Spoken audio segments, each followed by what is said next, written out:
ನಿಮ್ಮ ಒಂದು ಫೋನ್‌ಪೇದು ಯು-ಪಿ-ಐ ಪಿನ್ನನ್ನು ನೀವು ಮರೆತುಬಿಟ್ಟಿದ್ದೀರಾ? ಹಾಗಾದರೆ ಈ ವಿಡಿಯೋನ ಸ್ಕಿಪ್ ಮಾಡದೆ ಕೊನೆವರೆಗೂ ನೋಡಿ. ತುಂಬಾ ಈಸಿಯಾಗಿ ನೀವು ಯು-ಪಿ-ಐ ಪಿನ್ನ ಮರೆತಿದ್ರೂ ಕೂಡ ಅದನ್ನು ರೀಸೆಟ್ ಮಾಡ್ಬೋದು. ಸೊ ಯಾವ ರೀತಿ ರೀಸೆಟ್ ಮಾಡಬೇಕು ಅನ್ನೋದ್ರ ಬಗ್ಗೆ ಕಂಪ್ಲೀಟಾಗಿ ನಾನು ನಿಮಗೆ ತಿಳಿಸ್ಕೊಡ್ತೇನೆ. ಸೊ ವಿಡಿಯೋ ಸ್ಕಿಪ್ ಮಾಡದೆ ಕೊನೆವರೆಗೂ ನೋಡಿ. ಮತ್ತು ನೀವಿನ್ನೂ ನಮ್ಮ ಚಾನಲ್ಗೆ ಸಬ್ಸ್ಕ್ರೈಬ್ ಆಗಿಲ್ಲ ಅಂದರೆ ಸಬ್ಸ್ಕ್ರೈಬ್ನ ಮಾಡ್ಕೊಳ್ಳಿ. ವಿಡಿಯೋಸ್ಗಳನ್ನ ನೋಡ್ತೀರಾ ಬಟ್ ಸಬ್ಸ್ಕ್ರೈಬ್ ಮಾಡ್ಕೊಳ್ತೀರಾ, ಸಬ್ಸ್ಕ್ರೈಬ್ನ ಮಾಡ್ಕೊಳ್ಳಿ.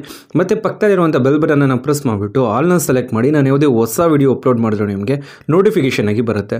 ಗೈಸ್ ಫಸ್ಟ್ ಏನು ಮಾಡಬೇಕಾಗುತ್ತೆ, ಅಪ್ಲಿಕೇಶನ್ ಓಪನ್ ಮಾಡಿಬಿಟ್ಟು ಪ್ರೊಫೈಲ್ ಇರುತ್ತೆ ನೋಡಿ, ಲೆಫ್ಟ್ ಸೈಡ್ ಪ್ರೊಫೈಲ್ ಮೇಲೆ ಕ್ಲಿಕ್ ಮಾಡಿ. ಪ್ರೊಫೈಲ್ ಮೇಲೆ ಕ್ಲಿಕ್ ಮಾಡಿದ ನಂತರ ನಿಮಗೆ ಬಾಟಮಲ್ಲಿ ಬ್ಯಾಂಕ್ ಅಕೌಂಟ್ಸ್ ಅಂತ ಕೇಳುತ್ತೆ. ಬ್ಯಾಂಕ್ ಅಕೌಂಟ್ಸ್ ಮೇಲೆ ಕ್ಲಿಕ್ ಮಾಡಿ.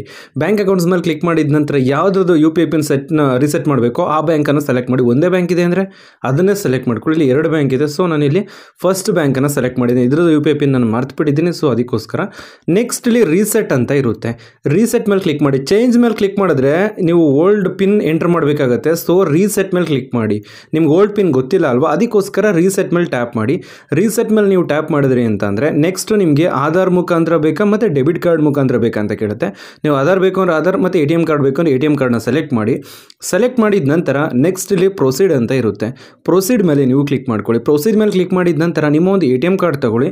ಎ.ಟಿ.ಎಂ ಕಾರ್ಡ್ನಲ್ಲಿರುವಂಥ ಲಾಸ್ಟ್ 6 ನಂಬರ್ ಏನಿರುತ್ತೋ ಆ 6 ನಂಬರನ್ನು ನೀವು ಇಲ್ಲಿ ಎಂಟರ್ ಮಾಡಬೇಕಾಗುತ್ತೆ. 6 ಡಿಜಿಟನ್ನು ಇಲ್ಲಿ ಎಂಟರ್ ಮಾಡಬೇಕಾಗುತ್ತೆ. ಆ 6 ಡಿಜಿಟನ್ನು ಎಂಟರ್ ಮಾಡಿದ ನಂತರ ಇಲ್ಲಿ ವ್ಯಾಲಿಡ್ ಅಪ್ ಟು ಅಂತ ಇರುತ್ತೆ. ಎ.ಟಿ.ಎಂ ಕಾರ್ಡ್ನಲ್ಲಿ ಎಕ್ಸ್ಪೈರ್ ಡೇಟ್ ಇರುತ್ತೆ. ಅಲ್ಲಿ ಯಾವ ರೀತಿ ಇರುತ್ತೋ 0926 ಅಂದರೆ ಅಲ್ಲಿ ಯಾವ ರೀತಿ ಇರುತ್ತೋ ಅದೇ ರೀತಿ ಎಂಟರ್ ಮಾಡಿ.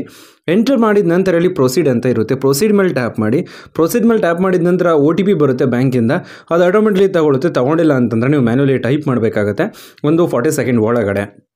ಇಲ್ಲಿ ಬಂದಿದೆ, ಸೊ ಇಲ್ಲಿ ಟಿಕ್ ಮಾರ್ಕ್ ಮೇಲೆ ಕ್ಲಿಕ್ ಮಾಡ್ತಿದ್ದೀನಿ.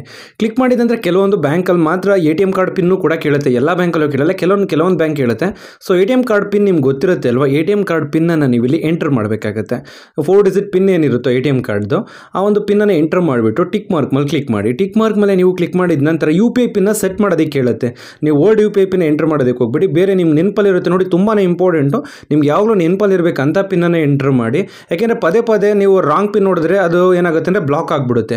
ಅದಕ್ಕೋಸ್ಕರ ಒಂದೇ ಸಾರಿ ನೀವು ಓಪನ್ ಮಾಡಬೇಕು. ಆ ರೀತಿ 4 ಡಿಜಿಟ್ ಆರ್ 6 ಡಿಜಿಟ್ ಪಿನ್ನ ಎಂಟರ್ ಮಾಡಿಬಿಟ್ಟು ಟಿಕ್ ಮಾರ್ಕ್ ಮೇಲೆ ಕ್ಲಿಕ್ ಮಾಡಿ. ಕನ್ಫರ್ಮೇಷನ್ಗೋಸ್ಕರ ಇನ್ನೊಂದು ಸಾರಿ ಕೇಳುತ್ತೆ. ಇವಾಗ ಮತ್ತೆ ನೀವು ಎಂಟರ್ ಮಾಡಬೇಕಾಗುತ್ತೆ. ಏನು ಎಂಟರ್ ಮಾಡಿದ್ರು ಅದನ್ನೇ ಟಿಕ್ ಮಾರ್ಕ್ ಮೇಲೆ ಕ್ಲಿಕ್ ಮಾಡಿದ್ರಿ ಅಂದರೆ ನಿಮಗೆ ಇಲ್ಲಿ ನೋಟಿಫಿಕೇಶನ್ ಬರುತ್ತೆ ಕೆಳಗಡೆ ನೋಡ್ತಿರ್ಬೋದು, ಯು-ಪಿ-ಐ ಪಿನ್ ಸಕ್ಸಸ್ಫುಲಿ ಸೆಟ್ ಅಂತ ಅಂದ್ಬಿಟ್ಟು. ನೀವು ಮಾಡ್ತಿದ್ರು ಕೂಡ ತುಂಬಾ ಈಸಿಯಾಗಿ ರೀಸೆಟ್ ಮಾಡ್ಬೋದು. ಈ ರೀತಿ ನಿಮ್ಮ ಒಂದು ಫೋನ್ಪೇದು ಯು-ಪಿ-ಐ ಪಿನ್ನನ್ನು ರೀಸೆಟ್ ಮಾಡ್ಕೊಬೋದು. ಸೊ ಈ ವಿಡಿಯೋ ಇಷ್ಟ ಆಯ್ತು ಅಂದರೆ ಲೈಕ್ ಮಾಡಿ, ಶೇರ್ ಮಾಡಿ ಮತ್ತು ಸಬ್ಸ್ಕ್ರೈಬ್ ಮಾಡಿ. Thank you for watching.